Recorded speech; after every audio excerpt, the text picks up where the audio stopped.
Daniel Cormier was rightfully pissed off at the UFC 210 poster. And a lot of people who follow the fight game, whether it be UFC, any form of MMA, boxing, liking the poster to be a big deal. Now, why I was triggered by this event was because it just kind of shows to me that the UFC doesn't want to necessarily learn from some of its mistakes. And this is not going to hinder the UFC in really any way. It's just nice to see when the organization itself is taking the right steps to go forward, to be progressive, not regressive. In this case, here's the poster itself. And it's very similar to what they did in terms of promotion for Ronda Rousey versus Amanda Nunes. Nunes was the champion. You have to respect the champion. They have that belt for a reason. And again, they make Daniel Cormier out to be tiny. They make him out to be like he's not really a threat to Rumble Johnson, who, let's not forget, Daniel Cormier beat already. Second matchup between the two. What I love about Daniel Cormier is he's hilarious, and he decided to go to Boss Logic, which is an awesome graphic designer, to make his own poster, one that he likes a little bit better. But here's the crazy thing, in Cormier's, but he even realizes, I'm gonna make both me and my opponent the same size because of respect for that. Yeah, it's almost a placement of it, putting him higher up, because he is what he's striving to compete against. Like, just the fact that he's above Rumble Johnson means that's what Johnson's trying to strive. He's the champion. He is the one he's trying to get to. And I to be honest though, I get it when it comes to Ronda Rousey and Amanda Nunes.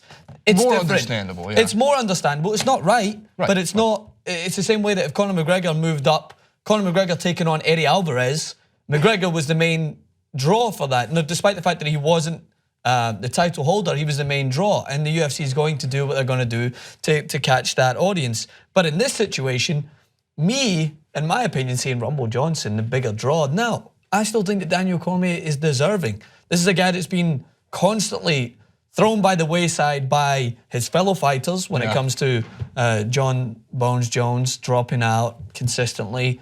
We all looking forward to that fight. So he deserves more than anyone to be the main draw. Even if you don't like his fighting stance, the guy's paid his dues. The guy is the champion. Well, I was going to say, be coming. He's going to benefit the most from UFC 209. Yeah. Because people saw Woodley, and that's what he fights like, and it wasn't a good fight. And I can promise you, any Cormier fight going forward will be more entertaining than Woodley's fight against Thompson the second time around. So he's going to benefit. There's also UFC Fight Night this weekend with Gastelum and Vitor Belfort, so that could maybe take the cake as just being anything, any main fight, any undercard fight will be more exciting than the title fight in UFC 209. So a lot of fighters are going to benefit from that. Now, also interesting has to do with Joe Rogan, and something that we've discussed on this platform before, so I like getting some reassurance from those who truly know the sport a lot more than I do, but still working and learning each and every day.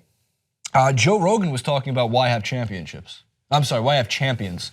His quote exactly is as follows, because he was doing it in regards to GSP coming back to fight Michael Bisping. As a person who deeply respects the position of champion, if you're going to do this whole interim title thing and you're going to have guys come back after being out of the sport for 3 years and get a shot right at the title, why have fucking championships at all? He continued to say throughout the podcast and the interview, the rankings, the hierarchy. If you're going to have a hierarchy, you're going to have rankings. Respect those rankings. And I get it. The UFC is an entertainment business.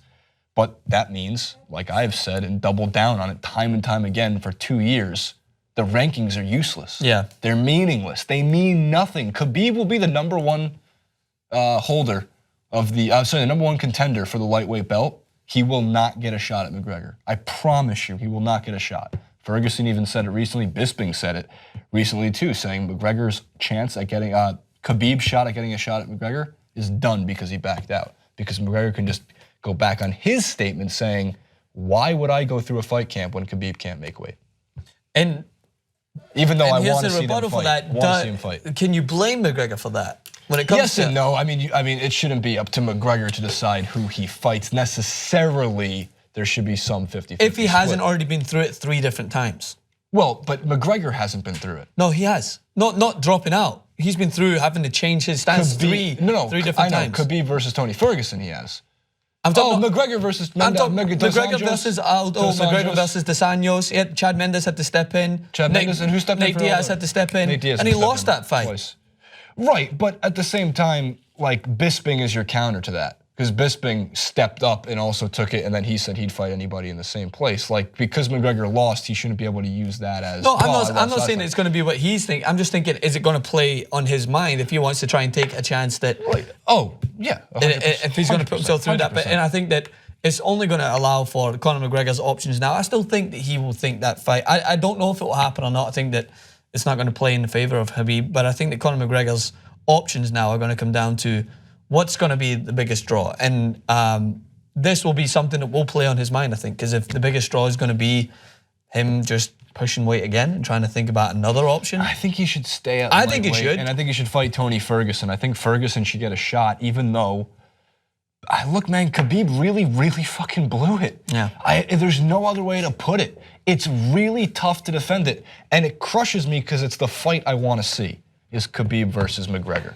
But now, you missed weight, man. It's your responsibility as a fighter to make weight, and you weren't even close. But it falls back on that same idea. If Khabib's the #1 contender, they got to find a way to alter these rankings because it means so much to some fighters' title shots when you're a #7 versus a #11, and the #11 comes out of the gate and beats the #7 contender. And I'm not saying that there's any example off the top of my head. I'm just saying when they see those rankings next to each other, they have to hold weight, but they don't necessarily, especially in the case that Bisping versus Nick Diaz would have been better than Bisping versus GSP. And if GSP takes the belt, it just creates so much to talk about. They're not respected through the point of paying their dues, getting everything done. The Demetrius Johnsons of the world don't get the same recognition or the same draw, the same card. So if you're going to create that monster, then you got to think twice before you start like laughing in the face of people who are trying to do what they can. They're almost like car salesmen. They're out there like, hey, use me. I want to get to this point. Yeah, I want to make the sale. I want to get there. Fair. So as much as it's easy to criticize these people, I also give it a second thought and think, well, they're just trying to get themselves out there. And they're trying to put themselves in the front line like Conor McGregor has done because he's changed the way. But so Cody Garbrandt was doing push-ups against Dominic Cruz. He won that fight. He rightfully won that fight. He put Dominic Cruz on his ass a couple of times. Crushes me to see that one, and still crushes me to watch that fight back. But still, Garbrandt was doing some fucking swim moves. That's it. During the fight. And, you know, by the way, Anderson Silva was doing it too. He got knocked out by Chris Weidman for doing it. But that's how he made his name as well, the same thing. It's entertainment, man. So across this whole spectrum here, what it all has to do with is, I'm not bringing it up to showboat myself when it comes to these things, but I like seeing when people like Joe Rogan, who know a whole ton about MMA and on a level that will take me 15 years if I watch it every day for the rest of my life to even catch up to, shares a similar sentiment. And I thought it was important. Number two, I don't care if you don't like Daniel Cormier. I don't care if you don't think Daniel Cormier is as interesting as Conor McGregor. Respect the fucking champion. You don't have to like a guy, but you can still give them a nod of, I got you. Yeah. I feel you. I'll go watch UFC 210 at a bar. You don't have to pay for it. Watch it. All right. Let us know. You've heard it. We're out. Both simultaneous throw. Edwin off camera. He's going to throw it back. Oh my God.